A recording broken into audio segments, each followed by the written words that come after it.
Hello दोस्तों, आपका स्वागत है अपने चैनल स्टडीज ड्यूटिया मोडोमियो में। और मैं हूं पुखराज सिंह। हम बात कर रहे थे राजस्थान में किसान एवं जनजाति आंदोलन के बारे में, और उसमें से हम बिजोलिया, बेगू और उदयपुर की खालसा क्षेत्र के आंदोलन ये सब हम देख चुके थे। तो आज हम देखेंगे एक पास की रियासत बिजोलिया और इनके पास की रियासत बूंदी, वहाँ पे जो किसान आंदोलन हुआ या जिसको बोलते हैं बरड़ किसान आंदोलन।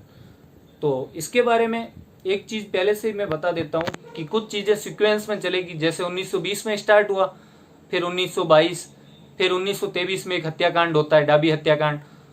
तो वो जब बताऊंगा तो उसके बाद एक चीज आपको मैं बताऊंगा, वो चीज 1922 की, लेकिन 1923 के बाद बताऊंगा। कारण ये है कि कुछ लोग ये मानते हैं कि डाबी हत्याकांड के बाद राजस्थान सेवा संघ ने वहां 2 लोगों को भेजा था जांच के लिए, जबकि ऐसा नहीं था। वो 2 लोग थे रामनारायण चौधरी और सत्या भगत, जिनको एक 1922 में घटना हुई। डाबी हत्याकांड 23 में होता है, एक 1922 में घटना होती है, उसकी जांच के लिए भेजते हैं। जो महिलाओं पर थोड़ा सा अत्याचार होता है उस घटना में, उसके बाद भेजते हैं, न कि डाबी हत्याकांड में। तो वो चीज में, वो घटना जो है पूरी, वो मैं डाबी हत्याकांड के बाद ही बताऊंगा। तो इस सीक्वेंस में थोड़ा बदलाव है, तो कंफ्यूजन क्रिएट ना हो, इसलिए पहले से बता देता हूं। ठीक है, तो शुरुआत करते हैं। तो बूंदी या बरड़ किसान आंदोलन, ये भी किससे प्रेरित था? पहली बात तो ये भी बिजोलिया किसान आंदोलन से प्रेरित था, बिजोलिया से प्रेरित। अब मैं सीधा बिजोलिया से प्रेरित लिख रहा हूं, तो मतलब समझ लेना कि बिजोलिया आंदोलन से प्रेरित था ये भी। और ये प्रारंभ वैसे इसका अगर अपन माने तो 1920 से हो गया था, लेकिन जो मतलब वास्तविक एकदम उग्र आंदोलन या तीव्र आंदोलन जो मान सकते हैं ना, वो 1922 से, मतलब पूर्ण रूप से 1922 से प्रारंभ हुआ था। बाकी छोटी मोटी गतिविधियां, विरोध वगैरह ये 1920 से ही चालू हो गए थे। तो पहले तो हम इसमें चीज देखेंगे कि किसके लिए ये विरोध कर रहे थे। तो वही चीजें थी जो बाकी ठिकानों और जागीरों में जो थी, लाग बाग, भू राजस्व ज्यादा होना। तो इसमें एक तो जो अलग बात है वो यही है कि यहाँ 25 प्रकार की या 25 प्रकार के कर या 25 प्रकार की लाग बाग थी। और साथ ही जो अलग चीज थी, अब भू राजस्व ज्यादा होना, बेगार, ये तो थे। एक और अलग चीज थी, यहाँ भ्रष्टाचार बहुत था। मतलब जो बीच के अधिकारी होते थे ना, वो बहुत लूटते थे, पटेल, पटवारी, चौधरी, जो भी। ठीक है, तो एक तो 25 प्रकार की लाग बाग, भ्रष्टाचार, और तीसरा वही कारण जो बिजोलिया में भी था और भी ठिकानों में था, जो वार फंड टैक्स लिया जा रहा था एक तरह से, कि वार के लिए, मतलब युद्ध के लिए, फर्स्ट वर्ल्ड वॉर के लिए, जब उन्होंने मतलब जो उनको भरपाई करनी थी उसके लिए जो चंदा कर रहे थे ना, तो पहले से वो वार फंड टैक्स ले रहे थे, तो बाद में भी उसे लगाते ही रहे लगातार। चलो एक बार ले ले तो कोई बात नहीं, जब भी वो भू राजस्व लेते तब वार फंड टैक्स उसके साथ वसूलते। तो वार फंड टैक्स ये भी उनसे वसूलते थे। तो इससे संबंधित मैं आपको एक और बात बता देता हूं कि बूंदी में जो वार फंड टैक्स लिया जा रहा था उसके बारे में खबर भी छापी थी एक अखबार ने। वो अखबार था अभ्युदय। अभ्युदय अखबार मदन मोहन मालवीय जी का था, तो उस अखबार में इसकी खबर आई थी।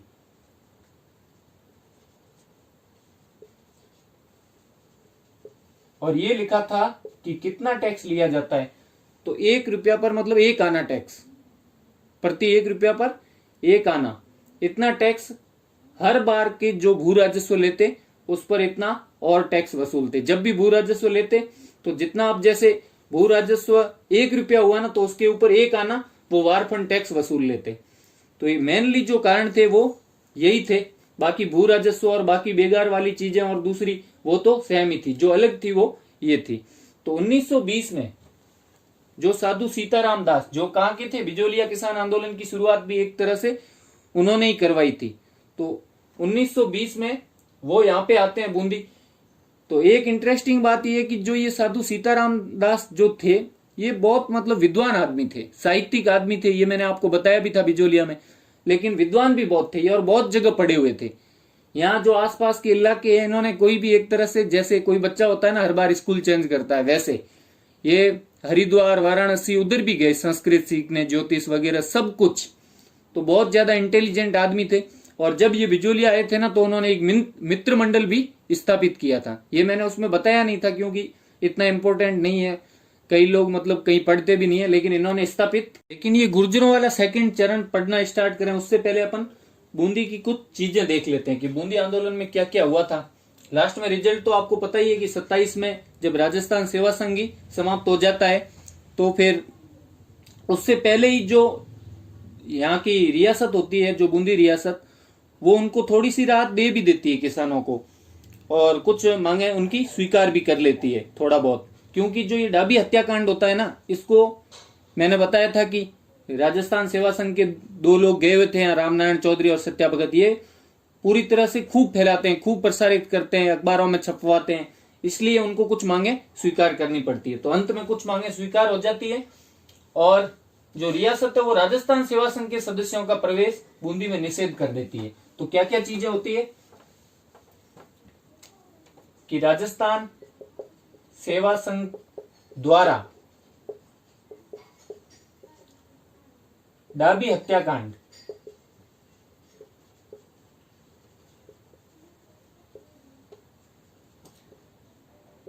को की खबर प्रसारित की जाती है। और इससे क्या होता है, प्रसारित करने से कुछ मांगे मान ली जाती है, दबाव आता है उनके, और प्लस कुछ मांगे तो मान लेते हैं, लेकिन प्लस कि भाई आज के बाद अब आप यहाँ पे कदम दोबारा मत रखना आगे, वो भी खूब। तो इसलिए राजस्थान सेवा संघ की यहाँ एक तरह से कह सकते हैं सीमित भूमिका ही थी, उतनी नहीं थी जितनी बेगू और बिजोलिया किसान आंदोलन में जितनी थी ना, उतनी यहाँ राजस्थान सेवा संघ भूमिका नहीं निभा पाया। क्योंकि एक तो अंत में तो 1927 में तो ये खुद ही समाप्त हो गया था, और पहले भी बाद में जुड़ा था ये 1922 के बाद में।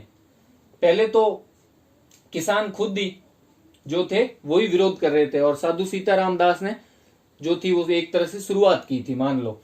तो कुछ मांगे मान लेते हैं और इनके सदस्यों का, राजस्थान सेवा संघ के सदस्यों का प्रवेश वर्जित कर देते। कहां पे? बूंदी में।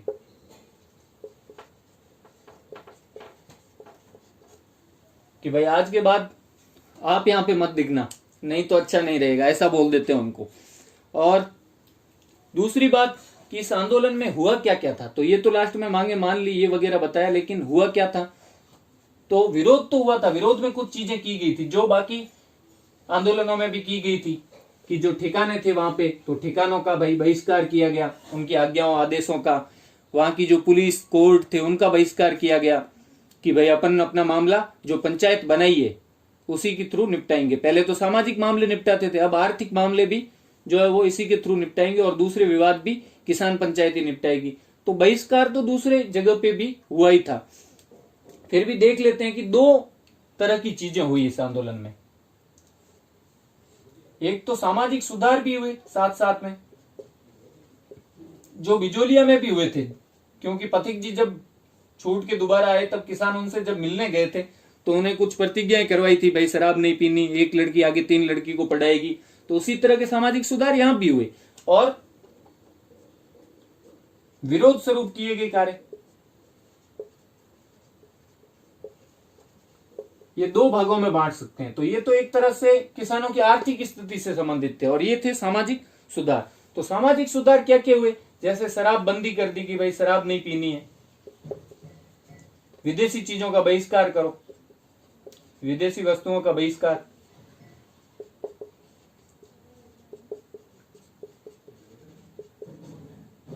और खादी पहनो। तीसरी बात क्या थी यहाँ पे, नीचे शायद दिखेगा नहीं, तो खादी को बढ़ावा दिया।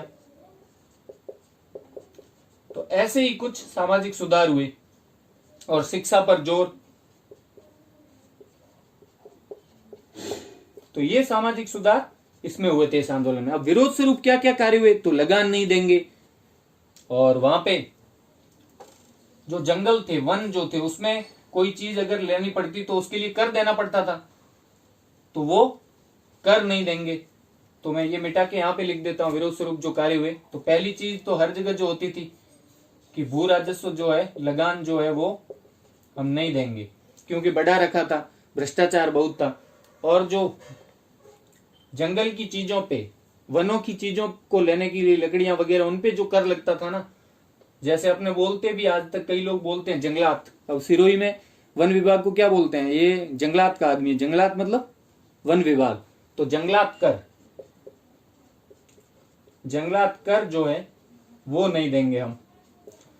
तीसरी चीज, जो राजकीय चारागाह भूमि थी, रियासत की जो चारागाह भूमि थी, राजकीय चारागाह भूमि थी, उस पर कब्जा कर लेंगे। कब्जा कर लिया किसानों ने। जो रियासत की चारागाह भूमि थी उस पर, और साथ ही जो अपने रियासत का न्यायालय था, सरकारी न्यायालय, सरकारी न्यायालयों का बहिष्कार किया गया। सरकारी पुलिस का बहिष्कार किया गया, एक तरह से सरकारी न्यायालयों का बॉयकॉट किया गया। तो ये वहां भी हुआ था, दूसरे ठिकानों में भी, बिजोलिया बेगू में भी। और तो इनका बहिष्कार किया, तो अब न्याय कौन करेगा? तो पहले सामाजिक मामले तो निपटाते ही थे, अब कुछ आपराधिक मामले और आपस की विवाद भी निपटा देंगे। और क्या, कौन निपटाएगी? पंचायत। तो किसान पंचायत होगी, वो इन मामलों को निपटाएगी। और इसके लिए अलग अलग भागों में बांट के गांवों के लिए, गांवों को मिलाया, और 4 पंचायतें भी उन्होंने स्थापित कर दी। कौन कौन सी? एक तो अपना डाबी फेमस था ही, जहां पे हत्याकांड हुआ था, डाबी किसान पंचायत। दूसरी आंदोलन का जो नाम है बरड़ किसान पंचायत। तीसरी बरुंगन किसान पंचायत। और चौथी गरदड़ा। ये गरदड़ा नाम तो सुना होगा किसी ने, अगर राजस्थान भूगोल वगैरह पढ़ा है किसी ने तो। गरदड़ा में सिंचाई परियोजना भी है, तो कभी कभी ऑप्शन आता है गरदड़ा सिंचाई परियोजना कहाँ है, तो बूंदी में। तो यहां पे उन्होंने क्या किया, जो अपने किसान पंचायतें स्थापित की 4 जगहों पे, और ये क्या करेगी? मामले निपटाएगी किसानों के। इसलिए सरकारी न्यायालय का उन्होंने बहिष्कार कर दिया। तो ये चीजें इस बूंदी किसान आंदोलन में 2 भागों में बांटी गई। 2 कार्य हुए थे, सामाजिक सुधार हुए थे और विरोध स्वरूप कार्य हुए थे। अब एक लास्ट और चीज देख लेते हैं बूंदी की किसान आंदोलन की, बाद में अपन देखेंगे गुर्जरों वाला किसान आंदोलन। तो अब ये देख लेते हैं कि जो बिजोलिया था या बेगू था, उसमें और बूंदी वाले किसान आंदोलन में क्या फर्क है।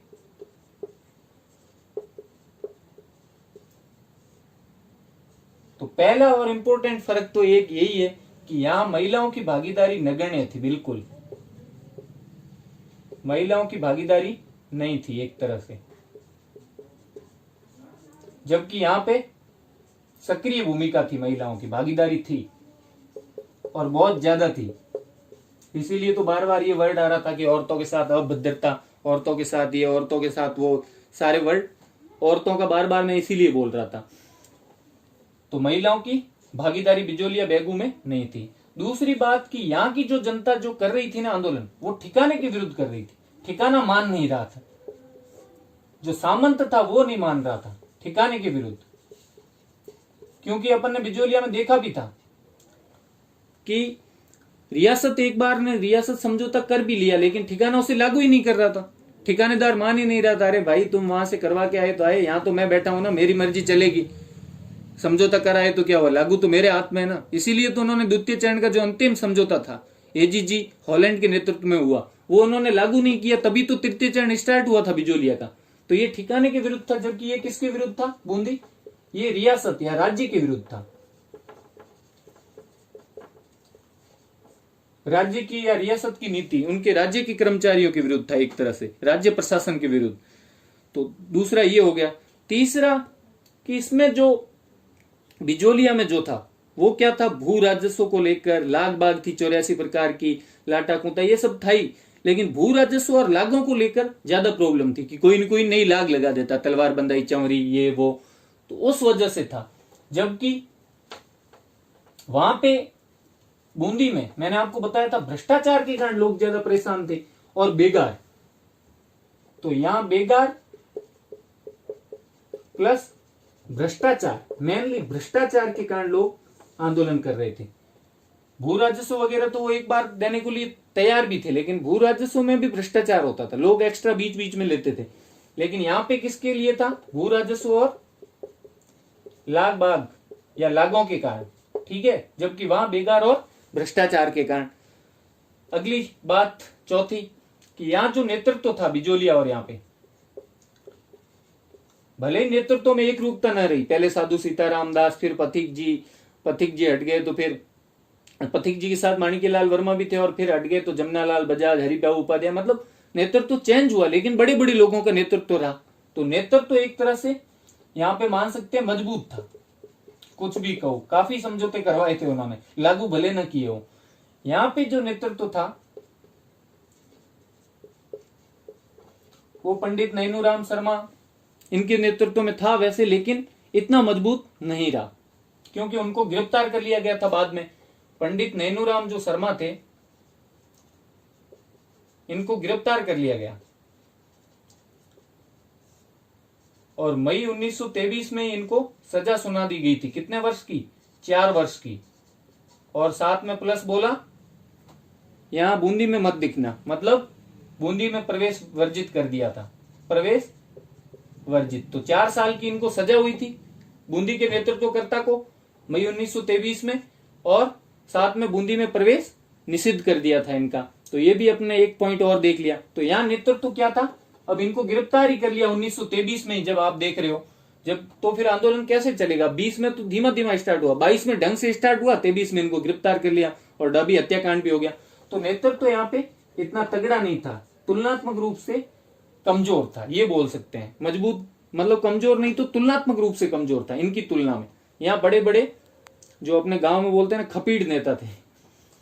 अगली बात है कि यहाँ राजस्थान सेवा संघ की भूमिका बहुत ज्यादा थी। एक तरह से बिजोलिया बेगू में तो आंदोलन चला ही वही रहा था, उन्होंने ही शुरू करवाया, वही चला रहा था राजस्थान सेवा संघ, जबकि वहां उतनी सक्रिय भूमिका नहीं थी, क्योंकि लास्ट में तो खुद समाप्त हो गया। तो राजस्थान सेवा संघ की भूमिका जो थी, सक्रिय भूमिका थी, यहाँ बहुत ज्यादा सक्रिय था, सक्रियता ज्यादा थी यहाँ पे, ठीक है, जबकि वहां सक्रिय भूमिका नहीं थी। अगला कि बिजोलिया और बेगू में उत्पीड़न बहुत ज्यादा था। अब आंदोलन बढ़ा तो उत्पीड़न बढ़ा था, और बूंदी में बस भ्रष्टाचार था, भ्रष्टाचार आज भी है, तो फिर भ्रष्टाचार को तो लोग कुछ मानते ही नहीं। तो यहां उत्पीड़न ज्यादा था, वहां उत्पीड़न क्या था? कम था। ये अगला अंतर हो गया। तो इतने सारे अंतर अपन कोई भी क्वेश्चन आए 5 नंबर का तो लिख सकते हैं। अब अपन स्टार्ट करेंगे दूसरा, एक तरह से बूंदी का दूसरा बरड़ का चरण, बरड़ की गुर्जरों का आंदोलन। तो ये 1936 में ये स्टार्ट होता है अपना गुर्जरों का जो आंदोलन है, किसान आंदोलन। ये भी कौन से क्षेत्र के होते हैं? बरड़ क्षेत्र के ही होते हैं। तो इनके कुछ कारण होते हैं इस आंदोलन के स्टार्ट होने के भी। एक कारण तो ये होता है कि मेन इसका कारण वो अपन मान सकते हैं पशु चराई को लेके। मतलब वैसे तो पशु चराई कर भी लिखते हैं कुछ लोग, लेकिन पशु चराई इसका कारण है। कौन से आंदोलन का? जो एक तरह से बरड़ का सेकंड चरण मान सकते हैं, बोलते नहीं है उसको, लेकिन सेकंड चरण जो गुर्जरों का आंदोलन था, बरड़ के गुर्जरों का। अब उसमें भी पहला जो आंदोलन हुआ उसमें भी संख्या गुर्जरों की ज्यादा थी, लेकिन ये इसको बोलते ही बरड़ क्षेत्र के गुर्जरों का आंदोलन। तो पशु चराई, इसमें कौन कौन सी चीजें थी? एक तो पशु चराई कर ले रहे थे, दूसरी चीज ये थी कि जो राज्य की कृषि विस्तार नीति उसका विरोध कर रहे थे लोग। क्यों? अब राज्य क्या करता था कि अब भूमि बढ़ा रहा था कृषि के लिए, कि इस पे ज्यादा से ज्यादा खेती हो ताकि हमारे को भू राजस्व ज्यादा मिले, खाली पड़ी क्या करेगी। जबकि गुर्जर तो पशुपालक लोग थे, उनको तो खाली जमीन भी चाहिए थी चराई के लिए, पशुओं को खिलाएंगे क्या, तो पशुओं की चराई के लिए जमीन बचती ही नहीं थी। जब उन्होंने बोला इस पे भी खेती करो, उस पे भी करो, तो राज्य की जो कृषि विस्तार नीति है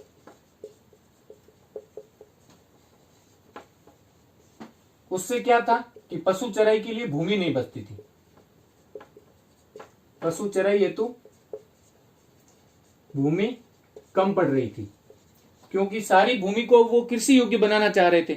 और साथ ही क्या कर रहे थे, प्लस इसके साथ जो पशु चारागाह थे ना, उनको भी क्या कर रहे थे, वो राज्य खालसा भूमि बना रहा था, उसको भी एक तरह से कृषि योग्य बना रहा था, क्योंकि खालसा में भी करेंगे क्या आखिर, खेती। तो दूसरी प्रॉब्लम ये होगी। तीसरी बात कि उस वक्त पशु गणना शुरू कर दी उन्होंने, पशुओं की गिनती। तो इससे उनको, किसानों को, गुर्जरों को क्या लगा कि अब अपने पशुओं की गिनती हो रही है, तो पशुओं की गिनती तो क्यों करेंगे, उनको क्या लेना देना पशुओं से। इसका मतलब अब पशुओं पर भी कर लगेगा, कि जितना पशु उतना कर, प्रत्येक पशु पर अब कर लगेगा। तो उनको कर लगाने का संदेह था, इसलिए वो नाराज हुए। तो 3 कारण तो पशु चराई से संबंधित है, लेकिन अपन अलग अलग लिखेंगे जब भी क्वेश्चन आएगा, कि पहला तो पशु चराई कर, दूसरा पशु गिनती हो रही थी तो गुर्जर किसानों को कर लगाने का अंदेशा था, तीसरा कि राज्य की कृषि विस्तार नीति थी, उसके चलते पशु चराई हेतु उनको भूमि कम पड़ रही थी, और साथ ही पशु चारागाहों को खालसा बनाया जा रहा था। और अब एक और चीज कर दी कि इनके सामाजिक जो रीति रिवाज थे उनमें भी हस्तक्षेप करने लग गए, प्लस सामाजिक रीति रिवाजों में हस्तक्षेप।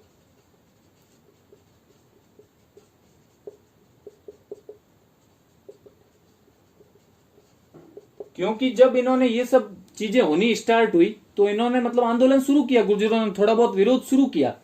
तो जैसे ही विरोध शुरू होने लगा ना, फट से क्या किया, बूंदी रियासत ने अपराध कानून जो था उसको संशोधित कर दिया। और संशोधन करके क्या जोड़ेंगे, कुछ चीजों को अपराध घोषित कर देंगे कि भाई ये करना भी अपराध है, वो करना भी अपराध है, ताकि कि भाई सम्मेलन करना भी अपराध है, थोड़ा भी इकट्ठा होंगे 4 से ज्यादा तो वो भी अपराध, ऐसी चीजें मतलब उन्होंने करना स्टार्ट कर दी। तो वो भी इसमें एक कारण जुड़ गया कि एक तो जो आपराधिक कानून था उसे भी संशोधित कर दिया, अपराध कानून का संशोधन, अपराध कानून संशोधन अधिनियम एक तरह से बोल सकते हैं। ये 1936 में, कब, 1936 में, अक्टूबर 1936, वैसे बताते हैं तारीख 21 अक्टूबर। तो अक्टूबर 1936 में बूंदी रियासत ने क्या किया, अपराध कानून संशोधन अधिनियम 1936 लाया और एक नया कानून निकाल दिया, संशोधित कानून। और साथ ही जो मृत्यु भोज था, सामाजिक रीति रिवाजों में कैसे हस्तक्षेप हुआ कि जो मृत्यु भोज है उसको क्या करार दे दिया, कानूनी एक तरह से पाबंदी लगा दिया, अवैध बता दिया उसको। तो पशु चराई वाला मिटा देता हूं मैं थोड़ा सा, कि सामाजिक में क्या हस्तक्षेप किया, जब ये नया बना दिया ना कानून अपराध, तो उसको मृत्यु भोज को भी एक तरह से अपराध घोषित कर दिया, कानूनी पाबंदी लगा दी। तो ये इनके सामाजिक रीति रिवाजों में हस्तक्षेप हो गया, तो मृत्यु भोज पर पाबंदी लगा दी। ये भी 1936 में, 1936 में। तो अब स्टार्ट हुआ ही था, और ये 2 चीजें और कर दी, तब इनको, किसानों को और ज्यादा गुस्सा आया कि हमारे में हस्तक्षेप कर रहे हैं। दूसरी बात कि अपराध कानून में संशोधन किया, इसलिए हम, हमारे को तो अब अंदर डालना चाहते हैं, इसलिए कुछ ऐसे कानून बनाए होंगे। तो ये सब कारण थे गुर्जरों के बरड़ क्षेत्र का जो किसान आंदोलन था शुरू होने के। अब क्या क्या होता है उसमें, तो 5 अक्टूबर 1936, ये भी अक्टूबर 1936 में आया था कानून, और जो इनकी मीटिंग हो रही है वो भी अक्टूबर 1936 में। तो 5 अक्टूबर 1936, इस तारीख को क्या हुआ कि हिंडोली, जो हिंडोली है गांव, या एक तरह से काफी बड़ा था, मान सकते हैं तहसील मान सकते हैं उस टाइम की। तो हिंडोली में एक हुडेसर मंदिर था। तो हिंडोली में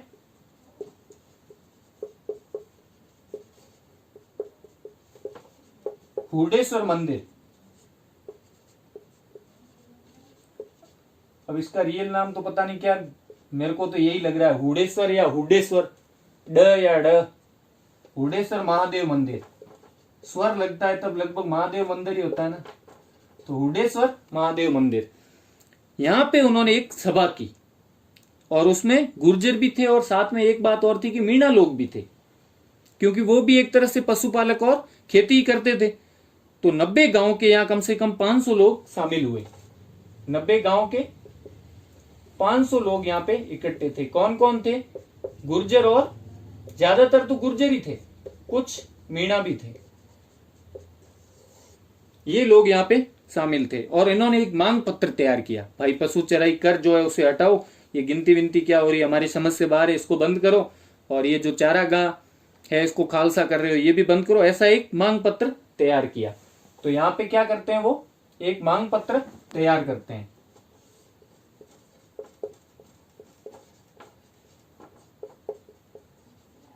और मांग पत्र तैयार करके किसको देते हैं, हिंडोली के तहसीलदार को। तो इस सभा में क्या होता है, मांग पत्र तैयार होता है और वो किसको दिया जाता है, हिंडोली के तहसीलदार को। वहां जो अधिकारी होता है हिंडोली में, उसको तहसीलदार को ये दे देते हैं। और फिर इसके जस्ट बाद ही बूंदी का जो दीवान होता है, बूंदी रियासत का जो पीएम प्रधानमंत्री बोल सकते हैं अपन, वो नवंबर 1936 को एक आयोग गठित कर देता है। और उस आयोग में क्या होते हैं, जो मतलब राज्य काउंसिल होती है ना, रियासत की काउंसिल, उसी के लोग होते हैं। जो न्याय अधिकारी होता है वो, राजस्व अधिकारी होता है वो, और जो गृह अधिकारी मतलब जिसके नियंत्रण में पुलिस वगैरह होती है वो, इन सदस्यों को वो शामिल करके एक आयोग बनाता है। तो इसके जस्ट बाद क्या होता है, मांग पत्र के बाद दीवान जो होता है बूंदी का, वो एक आयोग गठित करता है। 7 नवंबर 1936, लगभग एक महीने बाद 5 अक्टूबर को मीटिंग हुई। बूंदी दीवान एक आयोग गठित करता है और उसमें कौन कौन होते हैं, राज्य की काउंसिल होती है, जो उसके मतलब जो रियासत की काउंसिल है या रियासत के कौन कौन से अधिकारी होते हैं, न्याय, राजस्व और गृह अधिकारी शामिल रहते हैं। ये एक आयोग बना देते हैं। तो यहाँ पे थोड़ा सा आंदोलन एक बार के लिए कमजोर पड़ जाता है, लेकिन वापस उनको लगता है कि ये तो कुछ हुआ ही नहीं, बस आयोग, तो मैंने बोला ना, आयोग बस एक बहाना है रोकने का, कि आंदोलन थोड़ा सा एक बार सांत्वना देते हैं ना लोगों को, वैसे झूठी सांत्वना, गोली देना, सीकर में बोलते हैं गोली देना, तो गोली दे दी इनको एक आयोग बना के। लेकिन सितंबर 1939 में, अब 1936, 3 साल बीत गए, तो लाखेरी नामक गांव में वापस वो इकट्ठा होते हैं। एक जगह होती है तोरण की बावरी, उस तोरण की बावरी के नीचे, तोरण के नीचे वो इकट्ठा हो जाते हैं। तो लाखेरी गांव में तोरण की बावरी, तोरण की बावरी, उस जगह पर इकट्ठा हो जाते हैं। यहां लगभग मतलब अपने 60 गांव के लोग होते हैं। पहले 90 गांव के थे, धीरे धीरे कम पड़ गए। 60 गांव के लोग यहाँ इकट्ठे होते हैं और सभा करते हैं। और इस सभा में आपको 3 नाम याद रखने। वैसे तो इतना डीपली कोई पूछता नहीं है, लेकिन अपने को तो सब पढ़ना पड़ता है ना, चाहे पूछे ना पूछे। 3 लोग नेतृत्व करता होते हैं इस सभा में। तो उनमें से राज्य अधिकारी भी होते हैं, जो राज्य के अंदर छोटा मोटा काम करते हैं ना, तो वो सीख जाते हैं थोड़ा बहुत कि कैसे क्या करना है। अब एक तो बेचारा अनपढ़ एकदम किसान होता है, एक जो थोड़ा सा भी रियासत के कांटेक्ट में रहेगा ना, चाहे चपरासी भी होगा, तो उसको थोड़ा ज्यादा नॉलेज होगा। जैसे तहसील में जो कोई मतलब बैठे होते हैं आगे, चाहे चतुर्थ श्रेणी कर्मचारी हो चाहे कोई भी हो, उनको अपने से तो ज्यादा ही नॉलेज होता है तहसील का। कोई भी चीज बनवानी हो, तहसीलदार जितना नॉलेज रखते हैं वो। तो इसी वजह से यहाँ एक भंवरलाल जी जमादार, भंवरलाल जमादार, तो राज्य के अधिकारी भी, इसमें कुछ अधिकारी क्या कर्मचारी भी शामिल थे। और दूसरे गोवर्धन चौकीदार, गोवर्धन चौकीदार, जिसको गांव की चौकीदारी संभलाई हुई होती थी, वो भी कर्मचारी हुआ ना। और एक सीमेंट फैक्ट्री में लगा हुआ आदमी होता है, सीमेंट फैक्ट्री का कर्मचारी होता है, रामनिवास तंबोली, रामनिवास तंबोली। ये 3 लोग यहाँ पे नेतृत्व करता होते हैं इस सभा में। कौन सी, लाखेरी गांव की तोरण की बावरी की सभा में, जो 60 गांव के लोग जिसमें इकट्ठा होते हैं। और ये विरोध करते हैं रियासत की नीतियों का। और उसके बाद सीधा जो इंपॉर्टेंट घटना है वो है जनवरी 1943 की। तो 1939, वापस कितने साल बीत गए, 4-5 फिर बीत गए, फिर जगह लोग, कुछ हुआ ही नहीं। तो 1943 जनवरी में वापस लोग इकट्ठा होते हैं हिंडोली क्षेत्र में, वापस आंदोलन करना शुरू कर देते हैं। कहां पे, हिंडोली क्षेत्र के लोग हिंडोली क्षेत्र में विरोध करना स्टार्ट करते हैं। और क्या करते हैं, जो महाराजा होते हैं, हमारे बूंदी के महाराव बोलते हैं जिनको, महाराजा को क्या भेजते हैं, ज्ञापन भेजते हैं। एक ज्ञापन मतलब अपनी मांगों का लिख के भेजते हैं कि कुछ हमारा सॉल्यूशन किया जाए। कब से आंदोलन किए जा रहे हैं, वैसे तो अगर देखें तो बूंदी का पहला चरण तो काफी पहले शुरू हुआ था, लेकिन दूसरा भी काफी टाइम हो गया, 1936 से 1943 तक लगे हुए हैं। तो आखिर जो बूंदी का दीवान होता है वो फिर से पहले तो जांच आयोग गठित करता है। इंडोली वाले जब हुडेश्वर में इकट्ठा होकर एक मांग पत्र देते हैं, अब फिर से इंडोली वाले इकट्ठा हुए तो कहीं जाते अक्टूबर में उसकी नींद खुलती है दीवान की। तो अक्टूबर 1943 में बूंदी का दीवान एक अधिसूचना नोटिफिकेशन जारी करता है,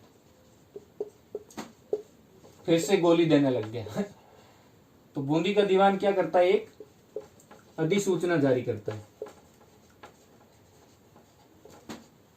और इस अधिसूचना में क्या लिख रखा होता है कि जो शुल्क मुक्त चराई की छूट दी जाएगी, कि आप बिना किसी शुल्क के, क्योंकि मेन उनका कारण ही यही था ना, किसको लेके वो आंदोलन कर रहे थे। मैंने आपको स्टार्टिंग में ही बताया, पशु चराई कर या पशु चराई शुल्क या पशु चराई की जो नीतियां थी उनको लेके, कि उनके लिए जगह नहीं बच रही थी।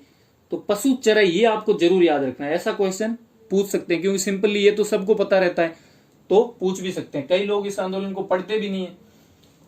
तो बूंदी का दीवान एक अधिसूचना जारी करता है, और वो अधिसूचना क्या होती है कि पशु चराई में छूट दी जाएगी। कैसी? शुल्क मुक्त पशु चराई, ऐसा बोल सकते हैं। शुल्क मुक्त पशु चराई की छूट होगी।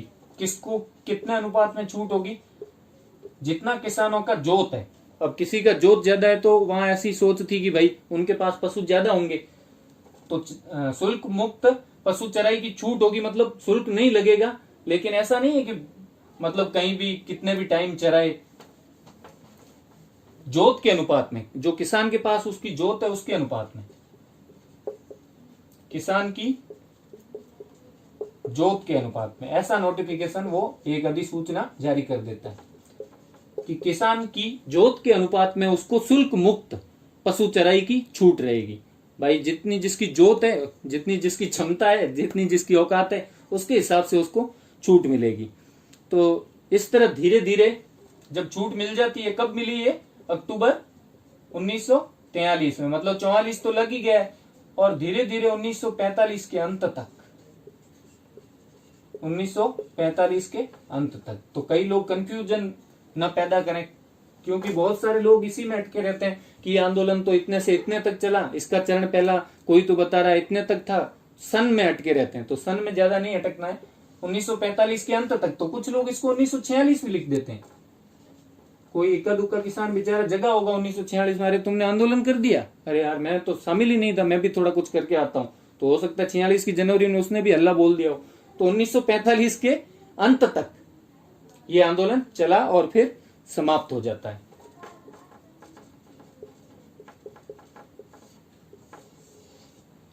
तो ये था हमारा बूंदी का, पूरे बूंदी क्षेत्र का, मतलब हर चीज लगभग मैंने तो मेरी तरफ से जितनी याद आ रही थी ना सारी कुछ बता दी है। अब एक चीज मैं आपको और बता देता हूं कि जो अपना इसके अंतर्गत बूंदी किसान आंदोलन के अंतर्गत डाबी हत्याकांड हुआ था, जो उस हत्याकांड की जांच के लिए राजा द्वारा भी एक आयोग बनाया गया। अब मैंने बोला था ना, आयोग बस एक तरह से क्या होता है, बहाना होता है, या किसानों को शांत करने की एक वजह होती है बस। तो राजा द्वारा जो आयोग बनाया गया, या जो महाराव बोलते हैं वहां के द्वारा जो आयोग बनाया गया, उसके जो सदस्य उनके नाम भी आप याद कर लेना। ज्यादा इंपॉर्टेंट नहीं है, लेकिन फिर भी अगर कहीं आ जाए तो पृथ्वी सिंह, भैरोराम या भैरोलाल, भैरोराम, और तीसरा राम प्रताप।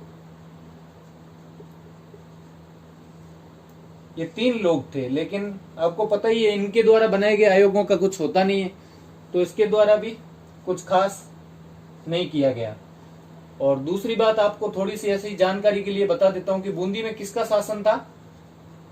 बूंदी और कोटा दोनों में एक की शाखा का शासन था, चौहान वंश का। कई जगह पूछते हैं कौन से वंश का शासन था, तो अपन भूल से उसका आंसर गलत दे देते हैं, मतलब इंटरव्यू वगैरह कहीं भी हो, कि अपने दिमाग में सीधा आता है हाड़ा, कि हाड़ा, लेकिन हाड़ा कौन थे? हाड़ा चौहान ही थे। तो चौहान वंश की हाड़ा शाखा का, ये बात आप याद रखना। चौहान वंश की हाड़ा शाखा का शासन था। जैसे अब जैसे इधर अपने जालोर सिरोही में इधर चौहान वंश की सोनगरा शाखा थी, तो वैसे ही चौहान वंश की हाड़ा शाखा, अपने जालोर में सोनगरा थी, सिरोही में देवड़ा। देवड़ा भी कौन थे? चौहान थे। तो ऐसे अलग अलग शाखाएं होती है ना, वैसे ही ये चौहान वंश की हाड़ा शाखा थी। तो कहीं भूल से कोई क्वेश्चन पूछे और सीधा अपन क्या बोल देते हैं, कोई और, कि हाड़ा वंश। हाड़ा वंश नहीं, वंश कौन सा है? चौहान वंश। तो ये चीजें थोड़ी सी याद रखने योग्य है। तो एक बार मैं फटाफट से पूरा बूंदी और ये जो बरड़ किसान आंदोलन है इसका वापस शॉर्ट में पूरा बता देता हूँ सीक्वेंस वाइज। तो बरड़ क्षेत्र किसको कहते थे? जो डाबी गांव के आसपास था और बिजोलिया की सीमा से लगता था। और ये बरड़ किसान आंदोलन बिजोलिया किसान आंदोलन से प्रेरित था। अब यहाँ पे दो तरह के आंदोलन हुए थे, इसको दो भागों में बांट सकते हैं। एक तो पहले हुआ था जो 1920 में स्टार्ट होता है, और रियली मतलब जो वास्तव में उसकी शुरुआत होती है वो 1922 होती है। तो 1920 और कोष्टक में मैं लिख रहा हूँ 1922, और ये चलता है 1926-27 तक। 27 में तो राजस्थान सेवा संघ टूट जाता, तब तो ये पूरी तरह से बंद हो जाता। और दूसरा होता है जिसको बरड़ क्षेत्र के गुर्जरों का आंदोलन बोलते हैं, और इसका मेन कारण होता है पशु चराई को लेके। ठीक है, ये इसमें भी जो प्रमुख किसान होते हैं वो क्या होते हैं? गुर्जर। जैसे बिजोलिया वगैरह में धाकड़ और अपने खालसा में जाट थे, वैसे यहाँ पे कौन होते हैं? गुर्जर किसान होते हैं। और ये पूरी तरह से बरड़ क्षेत्र के गुर्जरों का आंदोलन होता है। और ये कब होता है? ये 1936 से लेके 1945 के अंत तक, तो अपन 46 भी मान सकते हैं, कई लोग इसको 1946 तक मानते हैं।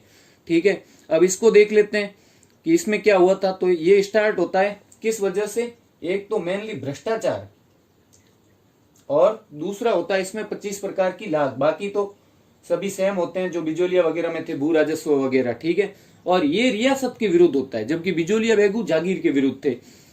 और स्टार्टिंग होती है इसकी अगस्त 1920 में। अगस्त 1920 में क्या होता है? साधु सीताराम दास आते हैं यहाँ पे, जो बिजोलिया के होते हैं। तो वो यहाँ पे आके क्या करते हैं? एक डाबी किसान पंचायत का गठन करते हैं, डाबी किसान पंचायत। और उसका अध्यक्ष किसको बनाते हैं? राजपुरा गांव के हरला भड़क को। हरला भड़क राजपुरा गांव का।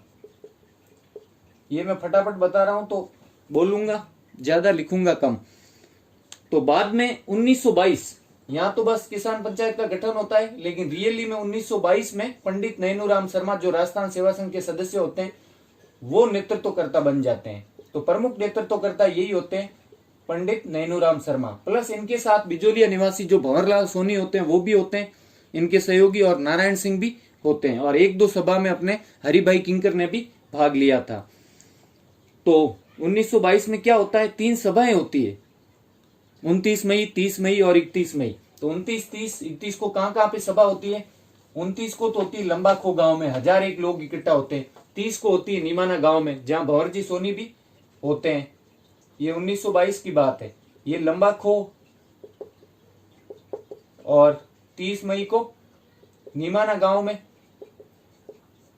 जहां भंवरजी सोनी भी होते हैं। और 31 मई को साप्ताहिक पंचायत होती है डाबी गांव में, साप्ताहिक पंचायत। ये उससे अलग है, जो डाबी हत्याकांड है उससे ये वाली अलग है, साप्ताहिक पंचायत होती है। अब इस वजह से ये मई में सारा कांड चल रहा होता है ना, इस वजह से बूंदी सरकार एक जांच आयोग भी भेजती है, ऐसे ही किसानों को गोली देने के लिए। तो बूंदी सरकार जांच आयोग भेजती है, जिसमें कौन होते हैं? राय बहादुर, मतलब RB शॉर्ट में लिख रहा हूं, राय बहादुर, मदन मोहन लाल और महाराजा हरिनाथ सिंह। महाराजा हरिनाथ सिंह ये होते हैं। और अब 31 मई को ये लास्ट साप्ताहिक पंचायत हुई है, तो जो सरकार होती है वो गुस्से में आ जाती है और क्या करती है? एक सरकारी टुकड़ी जून में, 13 जून और कई लोग बोलते हैं 15 जून, क्योंकि 13 जून से लेके 15 जून तक की ये सारी घटना है, इसलिए। तो जून 1922 में एक घटना घटित होती है कि जो सब इस साप्ताहिक पंचायत में शामिल हुए उन किसानों को गिरफ्तार करती। कौन कौन से गांव से? लंबाखो, राजपुरा, नरोली, इन गांवों के 17 किसानों को गिरफ्तार कर लेती। कितने किसानों को? 17 किसानों को गिरफ्तार करके ले जा रही होती है। तब गणेशपुरा एक गांव पड़ता है बीच में, वहां की महिलाएं उनसे लड़के सिपाहियों से इनको छुड़ाने की कोशिश करती है और उसी जद्दोजहद में क्या हो जाता है, घायल हो जाती है कुछ महिलाएं।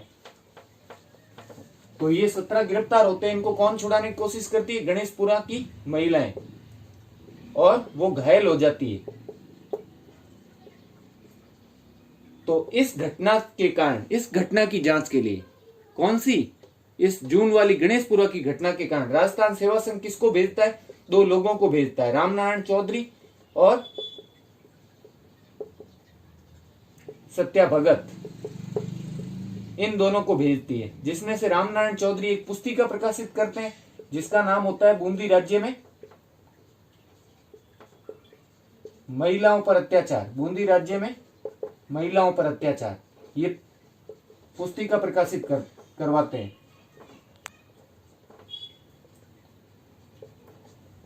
तो ये तो घटना हो जाती है जून की। फिर सरकार क्या करती है कि ब्रिटिश सरकार जो है वो जो संयुक्त प्रांत है, जो अब यूपी कहलाता है, संयुक्त प्रांत से 2 अधिकारियों को यहाँ पे भेजती है। एक तो इकराम हुसैन और दूसरा स्वरूप नारायण। जिसमें से जो इकराम हुसैन होता है वो क्या होता है? पुलिस अधीक्षक होता है। तो अक्टूबर 1922 में संयुक्त प्रांत से कौन कौन आते हैं? एक तो इकराम हुसैन और एक स्वरूप नारायण। तो जो इकराम हुसैन होता है वो कौन होता है? पुलिस अधीक्षक होता है।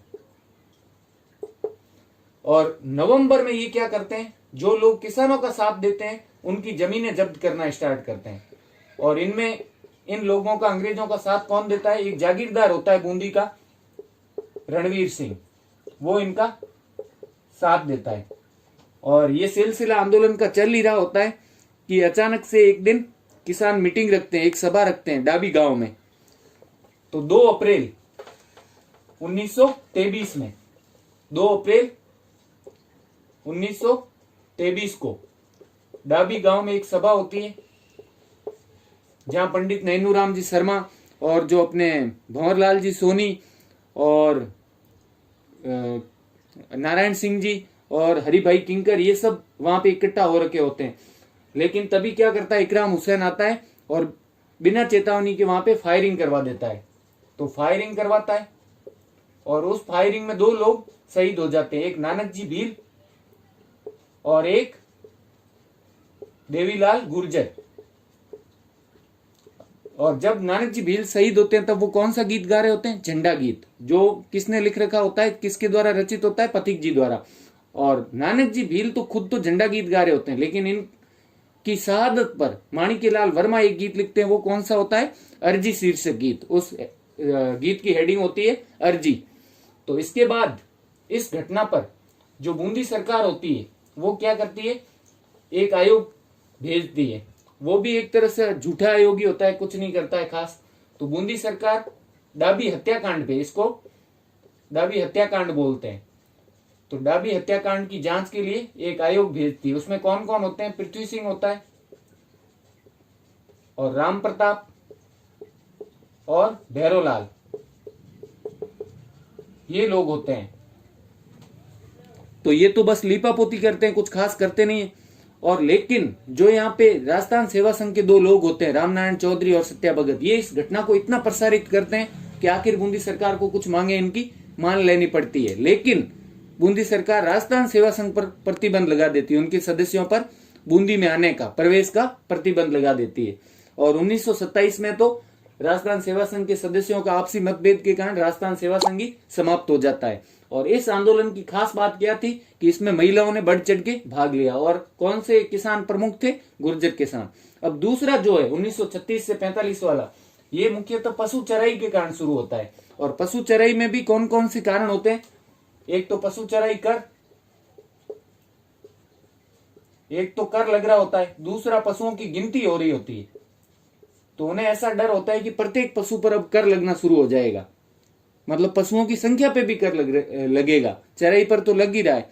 और साथ में ये एक अपराध संशोधन कानून निकाल देती है, मतलब जो पहले अपराध कानून होता है उसमें कुछ संशोधन करके बूंदी सरकार नया संशोधित कानून निकालती है। तब उन लोगों में भय फैलता है कि शायद हमें गिरफ्तार करने के लिए कानून में संशोधन किया गया है, और मृत्यु भोज पर पाबंदी लगा देती है, जो उन्हें अपने सामाजिक रीति रिवाजों में एक तरह से हस्तक्षेप लगता है। और साथ ही क्या करते हैं, कृषि विस्तार नीति अपनाता है। बूंदी राज्य जो है वो कृषि का विस्तार करना चाहता है, इसलिए पशु चराई की भूमि को भी खालसा कर रहा होता है, और इस वजह से पशु चराई के लिए भूमि नहीं बच रही होती है। तो इस वजह से ये आंदोलन होता है। और सबसे पहले 5 अक्टूबर 1936 को क्या करते हैं, हिंडोली नामक तहसील में एक मीटिंग रखते हैं हुडेश्वर महादेव मंदिर में, जहां गुर्जर भी होते हैं और कुछ मीणा लोग भी होते हैं। तो ये शामिल होकर कुल मिला के 90 गांव के लोग शामिल होते हैं। और बाद में एक मांग पत्र देते हैं, किसको देते हैं, तहसीलदार को, जो हिंडोली का तहसीलदार होता है उसको। तो जो बूंदी का दीवान होता है वो क्या करता है, बूंदी का दीवान एक आयोग गठित कर देता है, लेकिन वो आयोग भी कुछ खास नहीं करता है।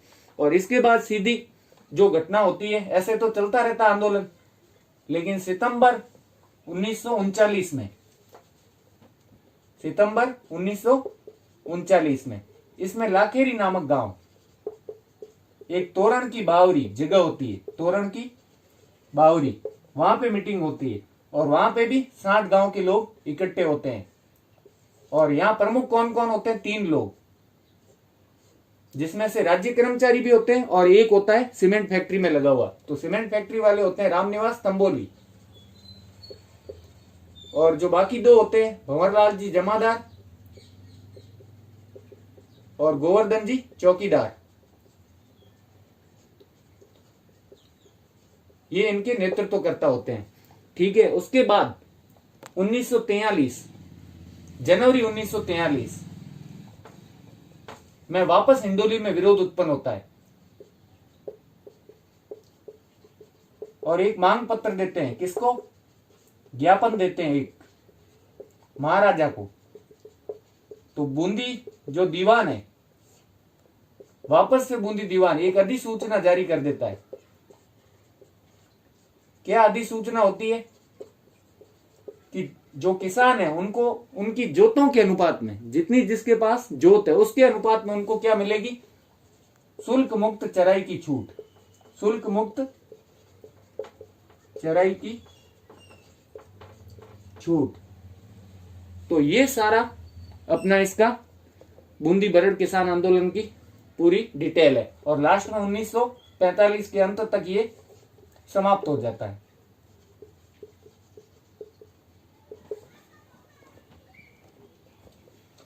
तो ये अपना बूंदी और बरड़ किसान आंदोलन था। पूरा जल्दी जल्दी मैंने सीक्वेंस वाइज बता दिया। पहले अपन ने पढ़ा था तो कई चीजें मेरे को इधर उधर रखनी पड़ी थी, क्योंकि कुछ विशेष चीजें बतानी थी इसलिए, तो और डिटेल में समझाना था, तो उसके साथ एक्सप्लेनेशन भी था काफी सारा।